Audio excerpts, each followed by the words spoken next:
Director for the Santa Cruz Port District. Santa Cruz, just for people who aren't familiar with it, about 80 miles south of San Francisco. And Lisa, I know you work by the water. You work with a lot of boats. Tell me how big the waves are that you've seen and what kind of impact that's been on the boats there. We started experiencing surge from the tsunami, the first tsunami, around 8 o'clock morning, and the wave height is not what's been significant, but rather the surge through the harbor.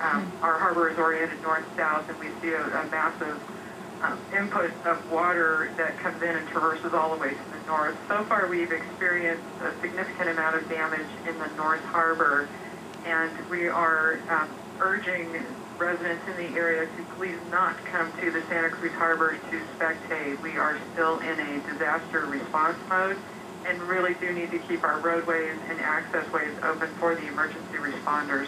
And Lisa, it's John Halls here. Can you just maybe make a comparison for us? Because obviously the 2004 tsunami impacted Crescent City and Santa Cruz as well. So maybe you can put it in context. Is it worse than it was back in 2004, beginning of 2005? This is quite a bit worse. My understanding, I've been with the Port District now since about middle of 2010.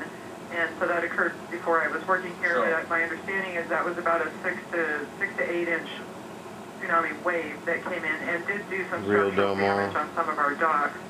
This event, we've seen some of the surge heights that appear to be well in excess of 2 feet, which does not sound dramatic, but that's 2 feet of amplitude equals a 4-foot essentially differential in the harbor, and that's quite a bit of water that's rushing in and out at about a 15 to 20 minute cycle. So we are continuing to experience damage. We have a significant amount of debris floating around. We've lost portions of docks and have several boats that have gone adrift. The Harbor Patrol is in the process of securing all of those vessels as they can, and we have maintenance crews deployed throughout the harbor to further secure. But really, we do need the public to not come down.